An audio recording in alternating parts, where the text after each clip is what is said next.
ఐటీలో ఎంట్రీ కావాలా? Trainee software engineer గా అజా కోడింగ్ ట్యూటర్ లో 2 వీక్స్ ట్రయల్ పీరియడ్ లో వెంటనే చేరండి. హాయ్ హలో నమస్తే, welcome back to Suman TV. Education loan, మరి ఏదైనా బ్యాంక్ వెళ్ళి మనకి ఎడ్యుకేషన్ లోన్కి పెట్టాలన్నప్పుడు ఖచ్చితంగా వాళ్ళు అడిగేది ఏంటంటే సిబిల్ స్కోర్ ఎలా ఉంది అని అడుగుతారు. అసలు సిబిల్ స్కోర్కి లోన్కి ఏం సంబంధం? సిబిల్ స్కోర్ ఉంటేనే ఎడ్యుకేషన్ లోన్ అనేది శాంక్షన్ అవుతుందా, ఉంటేనే లేకపోతే కూడా వస్తుందా? మరి దీనిపైన మరింత సమాచారం అందించడానికి ఈరోజు మనతో పాటు ఉన్నారు ఎడ్యుకేషన్ లోన్ స్పెషలిస్ట్ రవీందర్ గారు. సార్తో మాట్లాడదాం. నమస్తే సార్. నమస్తే అండి. Sir, education loans CIBIL score అని అంటారు కదా, చాలామందికి సిబిల్ స్కోర్ మీదే డిపెండ్ అయి ఉంటుంది లోన్ శాంక్షన్ అనేది అంటారు. మామూలుగా చూసుకుంటే అసలు ఎడ్యుకేషన్ లోన్స్ అనేవి ఎన్ని రకాలు ఉంటాయి? ఈ సిబిల్ స్కోర్కి ఎడ్యుకేషన్ లోన్ ఏం సార్ సంబంధం అసలు?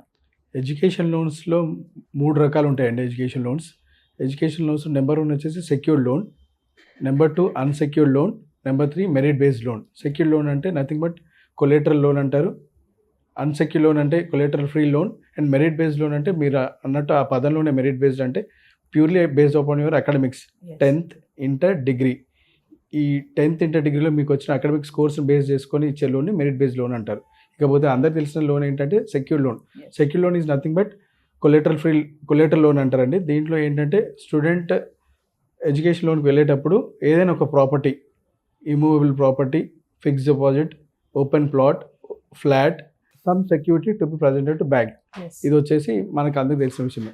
ఇకపోతే మీరు అడిగిన సెకండ్ పాయింట్ వచ్చేసి సిబిల్ స్కోర్ ఎడ్యుకేషన్ లోన్కి అవసరమా, దీని ప్రాముఖ్యత ఏంటి అంటే ఖచ్చితంగా మన ఇండియాలో ఇండియన్ లెండర్స్ సిబిల్ స్కోర్కి ప్రాముఖ్యత 100% ఇస్తారు. బట్ దానికంటే ముందు ఎడ్యుకేషన్ లోన్లో మీరు తెలుసుకోవాల్సింది ఏంటంటే అకాడమిక్స్ అనేవి చాలా అంటే చాలా వైటల్ రోల్ ప్లే చేస్తాయి. దీంతో పాటు స్టూడెంట్ హైయర్ ఎడ్యుకేషన్ కోసం especially masters in US, UK, Canada apply చేసుకునేటప్పుడు మీకున్న జిఆర్ఈ స్కోర్, మీకున్న టోఫెల్ స్కోర్, మీకు వచ్చిన సెల్పెప్, సిఎల్పిఏపి సెల్పెప్ స్కోర్స్, వీటిని బేస్ చేసుకోవడం జరుగుతుంది. దాంతోపాటు English proficiency test like IELTS, TOEFL, GRE వీటిని కూడా పరిగణలోకి తీసుకుంటారు. సో మీరు అన్నట్టు సిబిల్ స్కోర్ తక్కువ ఉన్నప్పుడు పరిస్థితి ఏంటి? జనరల్గా CIBIL, C I B I L, CIBIL stands for credit information bureau of India limited అని వీళ్ళు ఒక ఫైనాన్షియల్ హిస్టరీ, ఒక రుణగ్రహీత ఎవరైనా కావచ్చు, స్టూడెంట్ కావచ్చు. స్టూడెంట్ వచ్చేసి మెయిన్ అప్లికెంట్ అవుతాడు ఇక్కడ. కో అప్లికెంట్ వచ్చేసి స్టూడెంట్ వాళ్ళ ఫాదర్ కానీ మదర్ కానీ అవుతారు.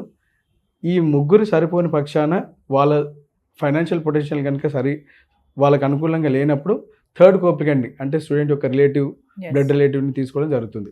సో సిబిల్ స్కోర్ జనరల్గా మనకి -1 ఉంటుంది. అంటే ఎటువంటి ఫినాన్షియల్ హిస్టరీ లేని వాళ్ళకి మనకి -1 అనేది సిబిల్ స్కోర్ వస్తుంది. నెక్స్ట్ 0 to 300, ఆ తర్వాత 625 అండ్ 600 to 900 అని ఒక స్కోర్ ఉంటుంది. జనరల్గా 625 అనేది బలహీనమైన స్కోర్గా చెప్పుకోవచ్చు మనం. ఫైనాన్షియల్ ఇన్స్టిట్యూషన్స్లో 3 రకాలు ఉంటాయి. మనకి ఎలా అయితే ఎడ్యుకేషన్ లోన్స్లో 3 టైప్స్ ఉన్నాయో, in the same way financial ఇన్స్టిట్యూషన్స్లో కూడా మనకి నేషనలైజ్ బ్యాంక్స్ అంటే ప్రభుత్వ రంగ సంస్థలు, banks, government of India undertaking banks. Second వచ్చేసి ప్రైవేట్ బ్యాంక్స్లో మీకు ICICI bank, Axis bank, IDFC. Number 3 వచ్చేసి ఎన్బిఎఫ్సిస్ అంటే నాన్ బ్యాంకింగ్ ఫైనాన్షియల్ కార్పొరేషన్స్ అంటే మీకు హెచ్డిఎఫ్సి వారి క్రెడిలా, ఆక్సిలో, అవెన్సే, ఇన్క్రెడ్, వీటన్నిటిని నాన్ బ్యాంకింగ్ ఫైనాన్షియల్ కార్పొరేషన్స్ అంటారు. సో మనకి ఎన్బిఎఫ్సిస్కి, ప్రైవేట్ బ్యాంక్స్కి, నేషనలైజ్ బ్యాంక్స్కి రేట్ ఆఫ్ ఇంట్రెస్ట్లో తేడా ఉంటుంది. జనరల్గా ఎడ్యుకేషన్ లోన్లో రేట్ ఆఫ్ ఇంట్రెస్ట్ అనేది 11.25 నుండి 13.75 వరకు వెళ్తుంది. But again it depends upon your academic scores. So merit స్టూడెంట్స్కి అయితే రేట్ ఆఫ్ ఇంట్రెస్ట్ ఒకలా ఉంటుంది. ఫీమేల్ స్టూడెంట్ అయినప్పుడు 0.25% లెవరేజ్ ఉంటుంది. సో మీరు అడిగిన క్వశ్చన్ ఏదైతే ఉందో, సిబిల్ స్కోర్ లేకుండా మనకి ఎడ్యుకేషన్ లోన్ వస్తుందా?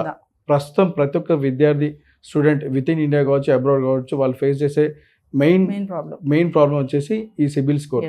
సిబిల్ స్కోర్ని ఏమాత్రం పరిగణలోకి తీసుకోకుండా మనకి ఇంటర్నేషనల్ లెండర్స్ అంటే ఎంపవర్, ప్రోడిజీ, వీళ్ళు మనకి సిబిల్ స్కోర్ని ఏమాత్రం పరిగణలోకి తీసుకోకుండా జస్ట్ స్టూడెంట్ యొక్క అకాడమిక్స్ మాత్రం బేస్ చేసుకొని మనకి రుణం ఇవ్వడం జరుగుతుంది. ఈ లోన్ వచ్చేసి 20 lakhs నుంచి 1.5 CR వరకు లోన్ ఉంటుంది. So it again depends upon your offer letter. యూఎస్కి అయితే I-20 అన్నట్టు, యూకేకి అయితే CAS లెటర్ అంటారు. సో ఆస్ట్రేలియాకి అయితే COE ఉంటుంది, కన్ఫర్మేషన్ ఆఫ్ ఎన్రోల్మెంట్ అంటారు. సో మీ అకాడమిక్ స్కోర్స్ని బేస్ చేసుకొని మీ కాస్ట్ ఆఫ్ ఎడ్యుకేషన్ అంటే కాస్ట్ ఆఫ్ ఎడ్యుకేషన్లో 2 కాంపోనెంట్స్ ఉంటాయి. ట్యూషన్ ఫీజు ఒకటి, లివింగ్ ఎక్స్పెన్సెస్ ఒకటి. సో ప్రతి ఒక్క స్టూడెంట్ అర్థం చేసుకోవాల్సిన విషయం ఏంటంటే అసలు నా కాస్ట్ ఆఫ్ ఎడ్యుకేషన్ ఎంత, రాబోయే 2 సెమిస్టర్స్కి, రాబోయే 4 సెమిస్టర్స్కి నా టోటల్ కాస్ట్ ఆఫ్ ఎడ్యుకేషన్, ఇందులో ట్యూషన్ ఫీజు ఎంత అవుతుంది అంటే యూనివర్సిటీస్కి ఏదైతే మనం పేమెంట్ చేస్తున్నామో దాని cost of education tuition fee అంటారు. లివింగ్ ఎక్స్పెన్సెస్ వచ్చేసి డిపెండ్స్ అపాన్ ప్లేస్. యూఎస్లో ఉంటే మీకు ఒకలా ఉంటుంది, యూకేలో ఉంటే ఒకలా ఉంటుంది, కెనడాలో ఒకలా ఉంటుంది. సో ట్యూషన్ ఫీజుని ఆల్మోస్ట్ అన్ని ఫైనాన్షియల్ లెండర్స్ 100% మీకు శాంక్షన్ చేయడం జరుగుతుంది. లివింగ్ ఎక్స్పెన్సెస్ వచ్చేసి depends upon your financial profile, దాన్ని బేస్ చేసుకొని లోన్ ఇవ్వడం జరుగుతుంది. నెక్స్ట్ పాయింట్ వచ్చేసి ఇక్కడ మీరు మోస్ట్ ఇంపార్టెంట్ పాయింట్ ప్రతి ఒక్క స్టూడెంట్ ఫేస్ చేసేది ఏంటంటే నా సిబిల్ స్కోర్ బాగాలేదు, నాకు ఎటువంటి ప్రాపర్టీ లేదు, సెక్యూరిటీ లేదు, కోఅప్లికెంట్ కూడా లేరు, జస్ట్ నా అకాడమిక్స్ మాత్రమే ఉన్నాయి, నేను లోన్కి వెళ్ళగలనా అని. సో అన్నిటికంటే ముందు చేయాల్సిన పని ఏంటంటే మీరు అబ్రాడ్ ఎడ్యుకేషన్ ప్లాన్ చేసినప్పుడు ఎంఎస్ ఇన్ ఫారిన్ కంట్రీలో, మాస్టర్స్ ఇన్ ఫారిన్ కంట్రీలో ప్లాన్ చేసినప్పుడు మీరు చేయాల్సిన పని ఏంటంటే ఫస్ట్ నా ఫైనాన్షియల్ ఎలిజిబిలిటీ ఏంటి, నాకున్న అకాడమిక్స్ని బేస్ చేసుకొని నాకు ఏ బ్యాంక్ లోన్ ఇస్తుంది అనేది ఫస్ట్ మీరు చేయాల్సిన పని. కాబట్టి ఇప్పుడు స్టూడెంట్స్ మిస్ అయ్యే బేసిక్ ఫండమెంటల్ పాయింట్ ఏంటంటే first they are approaching a visa consultant. మీరు చేయాల్సిన పని ఏంటంటే ఫస్ట్ ఫైనాన్షియల్ ఎలిజిబిలిటీ తెలుసుకున్నాక ఆ తర్వాత మీరు మీ ప్రాసెస్ స్టార్ట్ చేయాలి. ఆఫర్ లెటర్ వచ్చాక, కాస్ట్ ఆఫ్ ఎడ్యుకేషన్ తెలిసాక మీరు బ్యాంక్స్ని అప్రోచ్ అవ్వడం కాకుండా ముందే మీరు బ్యాంక్స్ని అప్రోచ్ అవుతే మీకు ఒక క్లారిటీ వస్తుంది. ఆ క్లారిటీని బేస్ చేసుకొని మీరు యూనివర్సిటీ సెలెక్షన్ చేసుకోవడం జరుగుతుంది. చాలామంది విద్యార్థులు చేసే బిగ్గెస్ట్ మిస్టేక్ ఏంటంటే విలువైన సమయాన్ని ఈ కన్సల్టెంట్స్ చుట్టూ తిరగడంలో టైం వేస్ట్ చేసి ఆ ఆఫర్ లెటర్ వచ్చాక then they will approach the bank. So student తెలుసుకోవాల్సిన విషయం ఏంటంటే బ్యాంక్స్లో apart from education loan car loan ఉంటుంది, హోమ్ లోన్ ఉంటుంది, పర్సనల్ లోన్స్ ఉంటాయి, అగ్రికల్చర్ లోన్స్ ఉంటాయి. సో బ్యాంక్స్కి ఎడ్యుకేషన్ లోన్ అనేది it's one of the product. But whereas స్టూడెంట్కి ఒక సర్టెన్ టైం లిమిట్ ఉంటుంది. 30 daysలో హీ హ్యాస్ టు ఫ్లై, 60 daysలో హీ హ్యాస్ టు ఫ్లై. ఈ లోపే యూనివర్సిటీ కొంత పేమెంట్ చేయాల్సి ఉంటుంది. సో బ్యాంక్స్లో జరిగే స్టూడెంట్ ఎదుర్కొనే బిగ్గెస్ట్ ఛాలెంజ్ ఏంటంటే నాకు టైం సరిపోలేదు, నేను ఆల్రెడీ బ్యాంక్ని అప్రోచ్ అయ్యాను, బ్యాంక్ నాకు సఫిషియంట్ టైం ఇవ్వలేదు, నేను నా విలువైన సమయాన్ని అంతా నేను వృధా చేసుకున్నాను. ఇది కాదు కావాల్సింది. ఫస్ట్ మనం ఒక ఫైనాన్షియల్ క్లారిటీ కనుక వచ్చేసిందంటే నా ఎలిజిబిలిటీ ఎంత, నాకు 40 lakhs లోన్ వస్తుంది, దాని తగ్గట్టుగా మీరు యూనివర్సిటీని సెలెక్షన్ చేసుకోవడం జరుగుతుంది. అంతేగాని మీరు ఫస్ట్ ఆఫర్ లెటర్ వచ్చాక ఆ తర్వాత నేను బ్యాంక్ని అప్రోచ్ అవుతుంటే ఇది సరైన పద్ధతి కాదు. ప్రతి ఒక్క స్టూడెంట్ చేసే బిగ్గెస్ట్ బేసిక్ ఫండమెంటల్ మిస్టేక్ ఇదే. ఇకపోతే కన్సల్టెంట్స్ ఏంటంటే యూనివర్సిటీ నుంచి వాళ్ళు ఆఫర్ లెటర్ తెప్పిస్తున్నారు, కానీ అసలు అర్థం చేసుకోవాల్సిన ఏంటంటే ఒకసారి ఆఫర్ లెటర్ వచ్చాక అప్పుడు మనకి పిక్చర్ అనేది స్టార్ట్ అవుతుంది. సో ఈ లోపు మీకు ఏదైతే ఆ course start date for example September 14th అని ఉంది, మీకు ఉండే time hardly matter of 50 days 60 days వరకు ఉంటుంది. ఈ 60 daysలో మీకు visa interview, biometrics, travel insurance వగైరా చాలా ప్రిపరేషన్స్ ఉంటాయి స్టూడెంట్ వెళ్ళడానికి. Coming back to the same subject, without collateral మనకి లోన్ వస్తుందా, వస్తే ఎంతవరకు వస్తుంది? ఖచ్చితంగా లోన్ వస్తుందండి, వితౌట్ కొలేటరల్ లోన్ వస్తుంది. ఫర్ ఎగ్జాంపుల్ ఇప్పుడు మీరు నేషనలైజ్ బ్యాంక్స్ తీసుకున్నట్టయితే కనుక ఆంధ్ర బ్యాంక్ అంటే ఇప్పుడు ప్రజెంట్ ఉన్న యూనియన్ బ్యాంక్ వాళ్ళ దగ్గర ఒక ప్రొడక్ట్ ప్రీమియం ఇన్స్టిట్యూషన్స్ లిస్ట్ అని ఉంది. ఆ లిస్ట్ ఆఫ్ ఇన్స్టిట్యూషన్స్లో యుఎస్, యూకే, కెనడా, ఆస్ట్రేలియా అన్ని ఇన్స్టిట్యూషన్స్ ఉంటాయి. ఆ లిస్ట్ ఆఫ్ ఇన్స్టిట్యూషన్స్లో కనుక స్టూడెంట్కి ఆఫర్ లెటర్ వచ్చినట్టు అవుతే కనుక సిబిల్ స్కోర్కి సంబంధం లేకుండా, ప్రాపర్టీకి అంటే కొలేటరల్కి ఏమాత్రం సంబంధం లేకుండా స్టూడెంట్ యొక్క 10th, ఇంటర్, గ్రాడ్యుయేషన్లో వచ్చిన percentage of marks, GRE, IELTS, TOEFL వీటిని పరిగణలోకి తీసుకొని 40 లక్షల వరకు without any security, without any conditions మనకి లోన్ శాంక్షన్ చేయడం జరుగుతుంది. Not only union bank, IDFC బ్యాంక్లో కూడా ఇదే లిస్ట్ ఆఫ్ ఇన్స్టిట్యూషన్స్ అని ఉంటుంది. సో స్టూడెంట్ చేసిన పని ఏంటంటే ఫస్ట్ ఆఫ్ ఆల్ ఆ లిస్ట్ ఆఫ్ ఇన్స్టిట్యూషన్స్ని అప్రోచ్ అవ్వాలి. ఆ ప్రీమియం ఇన్స్టిట్యూషన్స్ లిస్ట్లో ఏదైతే యూనివర్సిటీస్ ఉన్నాయో వాటి ర్యాంకింగ్ ఏంటి, ఫస్ట్ ఆఫ్ ఆల్ స్టూడెంట్ తెలుసుకోవాల్సిన ఏంటంటే నేను చాలా మంచి యూనివర్సిటీ సెలెక్ట్ చేసుకున్నాను అనే భ్రమలో అపోహలు ఉంటాడు. మీరు ఎంచుకునే యూనివర్సిటీ ర్యాంకింగ్ ఏంటి, ర్యాంకింగ్లో 2 రకాలు ఉంటాయి. ఒకటి వరల్డ్ ర్యాంకింగ్ అని ఉంటుంది, ఇంకోటి కంట్రీ ర్యాంకింగ్ ఉంటుంది.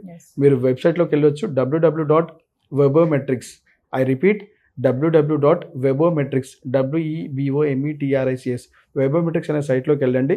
ప్రతి ఒక్క ఫైనాన్షియల్ ఇన్స్టిట్యూషన్, లోన్ ఇచ్చే ప్రతి ఒక్క ఇన్స్టిట్యూషన్ ఈ యొక్క యూనివర్సిటీ ర్యాంకింగ్ ఏంటి, ఈ యొక్క యూనివర్సిటీ వీసా యాక్సెప్టెన్స్ ఏంటి అనేది చాలా అంటే చాలా పరిగణలోకి తీసుకుంటారు. మీరు ఎంచుకునే యూనివర్సిటీ మీరు చేసిన కోర్సు, మీరు చేయబోయే కోర్సు. ఫర్ ఎగ్జాంపుల్ బీటెక్లో మీరు కంప్యూటర్ సైన్స్ చేశారు. మీరు చదివిన గ్రాడ్యుయేషన్కి మీరు చదవబోయే మాస్టర్స్కి రెలవెన్స్ ఉందా లేదా అనేది బ్యాంక్స్ చూసే మొట్టమొదటి కండిషన్ క్రైటీరియా. ఆ తర్వాత మీ అకాడమిక్ మార్క్స్ వస్తాయి, ఆ తర్వాత మీ ఇంగ్లీష్ ప్రొఫిషియన్సీ స్కోర్స్ వస్తాయి, ఆ తర్వాత సిబిల్ స్కోర్ వస్తుంది, ఆ తర్వాత కొలెటరల్ అనేది వస్తుంది. సో నాకు 12 బ్యాక్లాగ్స్ ఉన్నాయండి బీటెక్లో, మరి నా పరిస్థితి ఏంటి? ఎందుకంటే ఆల్రెడీ ఆ అబ్బాయి 4th సెమిస్టర్లోకి వచ్చాడు, ఇప్పుడు తను ఏం చేయలేడు. అలాంటప్పుడు సపరేట్ ఇన్స్టిట్యూషన్స్ ఉంటాయి. సపరేట్ ఇన్స్టిట్యూషన్స్ అంటే ఇప్పుడు ఇంత చెప్పాను నాన్ బ్యాంకింగ్ ఫైనాన్షియల్ కార్పొరేషన్స్ అని. ఇక్కడ ఏంటంటే ఈ నాన్ బ్యాంకింగ్ ఫైనాన్షియల్ కార్పొరేషన్స్లో కూడా మళ్ళీ మీకు సెక్యూర్ లోన్స్ ఉంటాయి, అన్సెక్యూర్ లోన్స్ ఉంటాయి. ఇక్కడ స్టూడెంట్తో పాటు కోప్లికెంట్ మదర్తో పాటు ఫాదర్తో పాటు ఇంకొక థర్డ్ కోప్లికెంట్ని తీసుకోవడం జరుగుతుంది. సో ఈ లోన్ రీపేమెంట్ లయబిలిటీ అనేది స్టూడెంట్తో పాటు కోప్లికెంట్కి అండ్ షూరిటీ ఇచ్చిన థర్డ్ పర్సన్ కూడా లయబిలిటీ ఉంటుంది. సో ఖచ్చితంగా లోన్ వస్తుంది, లోన్ రాకపోవడం అంటూ ఉండదు. బట్ రేట్ ఆఫ్ ఇంట్రెస్ట్లో డిఫరెన్స్ ఉంటుంది, ఎస్పెషల్ రీపేమెంట్ కూడా తేడా ఉంటుంది. ఫర్ ఎగ్జాంపుల్ నేషనలైజ్ బ్యాంక్ ఉంది అనుకోండి, నేషనలైజ్ బ్యాంక్ మీకు ఏం చేస్తుంది, మొరటోరియం పీరియడ్ అని ఇస్తారు. అంటే మీ స్టడీ పీరియడ్ 2 years అనుకోండి, ఈ అబ్బాయికి మేము లోన్ శాంక్షన్ చేసాము, ఈ స్టూడెంట్కి లోన్ శాంక్షన్ చేసాము, మాస్టర్స్ కంప్లీట్ చేస్తాడు, కంప్లీట్ చేశాక 1 year మొరటోరియం పీరియడ్ ఉంటుంది. మొరటోరియం పీరియడ్ని గెస్టేషన్ పీరియడ్ అని కూడా అంటారు. ఈ 1 year పీరియడ్లో ఈ అబ్బాయి చదివిన చదువుకి జాబ్ వస్తుంది, ఆ జాబ్కి సాలరీ వస్తుంది, ఆ సాలరీ తోటి అతను లోన్ రీపేమెంట్ చేస్తాడు అనేది బేసికల్గా ఎడ్యుకేషన్ లోన్ యొక్క స్ట్రక్చర్. సో ఈ ఎన్బిఎఫ్సిస్లో ఏంటంటే స్టూడెంట్ ఇదే స్ట్రక్చర్ని ఫాలో అవుతారు. బట్ శాంక్షన్ అయిన ఈ మంత్ అక్టోబర్లో కనుక మీకు లోన్ శాంక్షన్ అయితే నవంబర్ నుంచే మీకు రీపేమెంట్ అనేది ఉంటుంది. ఇంట్రెస్ట్ పార్ట్ పేమెంట్ చేయాల్సి ఉంటుంది. ఎవరు ఈ కోప్లికెంట్ ఎవరైతే ఉన్నారో ఆ కోప్లికెంట్ లోన్ రీపేమెంట్లో పూర్తిగా భాగస్వామి అవుతాడు. సో దాని స్ట్రక్చర్ చాలా డిఫరెంట్ ఉంటుంది. మన నేషనలైజ్ బ్యాంక్ని అప్రోచ్ అవ్వడంలో ఉన్న అడ్వాంటేజెస్ ఒక ప్రైవేట్ బ్యాంక్ని ఒక ఎన్బిఎఫ్సిని అప్రోచ్ అయినప్పుడు కొద్దిగా డిఫరెన్స్ ఉంటుంది. ఇది ఒకటి సరి చూసుకోవాలి. ఇంకొక మెయిన్ కాన్సెప్ట్ ఏంటంటే స్టూడెంట్ ఫాలో అవ్వాల్సింది, ఇప్పుడు ఫైనల్ ఇయర్ కాకుండా కన్వకేషన్ కంటే 3rd సెమిస్టర్లో ఉన్నారు, 3rd yearలో ఉన్నారు, ఇంకొక 2 semesters ఉన్నాయి. అలాంటప్పుడు అయినా మ్యాక్సిమం మన జీపీఏ ఏదైతే సిజిపిఏ ఉంటుందో దాన్ని ఇంప్రూవ్ చేసుకోవడానికి ట్రై చేయాలి.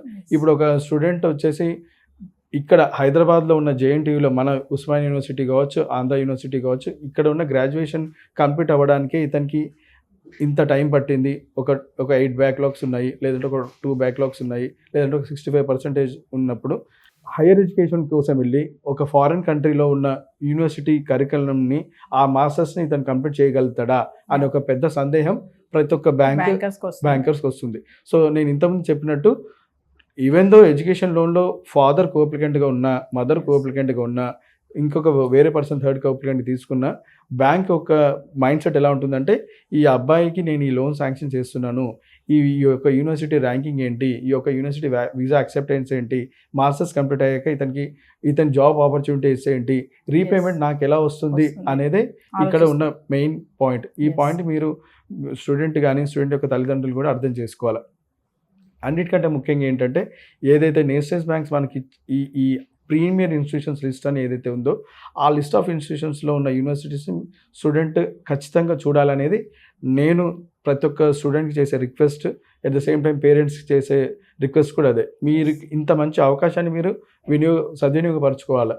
ఎందుకంటే ఈ సిస్టమ్ ఏదైతే ఉందో, ఈ ఎడ్యుకేషన్ లోన్ కాన్సెప్ట్ ఏదైతే ఉందో అది ఏదో 1 రోజుతో 2 రోజులతో పోయేది కాదు. జనరల్గా మీరు పర్సనల్ లోన్ తీసుకుంటే 2 years లేదంటే 4 years, ఒక హోమ్ లోన్ తీసుకుంటే ఒక 5 years అలా ఉంటుంది, లేదంటే 10 years ఉంటుంది. వేరస్ ఎడ్యుకేషన్ లోన్ వచ్చేసి 15 years మీకు రీపేమెంట్ పీరియడ్ ఉంటుంది. అంత ఈజీగా అయిపోయే ఓవర్ నైట్ అయ్యే ఇది కాదు. అండ్ ఎవరైతే షూరిటీ ఇచ్చే వాళ్ళు కూడా 1-2 సార్లు ఆలోచించుకోవాలి. ఎందుకంటే ఈ స్టడీ పీరియడ్ మీకు 2 years ఉంటుంది. అండ్ లోన్ బ్రాకెట్ సైజ్ కూడా, లోన్ అమౌంట్ ఏదైతే ఉందో 20 lakhs నుంచి 1.5 crore వరకు ఉంటుంది. Depends upon your total cost of education. ఇంకొక విషయం ఏంటంటే ఈ పోస్ట్ కోవిడ్ యూనివర్సిటీస్ ట్యూషన్ ఫీజుని కానీ లివింగ్ ఎక్స్పెన్సెస్ కానీ 2 times 3 times 4 రెట్లు పెరిగాయి. కాస్ట్ ఆఫ్ ఎడ్యుకేషన్ అనేది చాలా అంటే చాలా ఎక్కువ పెరిగింది. సో ఒకప్పుడు మీకు 25 lakhs 30 lakhsలో అయిపోయేది, ఇప్పుడు మీకు ఆల్మోస్ట్ 60 lakhs 64 lakhs అవుతుంది. Depends upon university and depends upon your destination also. So ఈ ఒక్క పాయింట్ని మీరు ఆలోచించాలి. సో నా టేక్ హోమ్ మెసేజ్ ఏంటంటే, before starting your visa process, before finalising a university, I suggest every student who is planning to study abroad to first come to know what exactly is your financial eligibility. మీకు ఎంత loan వస్తుంది, అసలు మీకు వచ్చే loan ఏంటి, secure లోన్కి మీరు ఎలిజిబుల్లా, unsecure లోన్కి ఎలిజిబుల్లా, మెరిట్ బేస్డ్ లోన్కి మీరు ఎలిజిబుల్లా అనేది తెలుసుకున్నాక then you start the process. అంతేగాని మీరు ముందే హరిబరిగా ఒక వీసా కన్సల్టెంట్ అప్రోచ్ అయ్యి ఆ తర్వాత ఆఫర్ లెటర్ వచ్చాక మీరు వీసా లోన్ ప్రాసెస్ స్టార్ట్ చేస్తే మాత్రం మీరు ఇబ్బందులు ఎదుర్కోవాల్సి వస్తుంది. డిలే అవుతుంది. Thank you sir. Thank you అండి.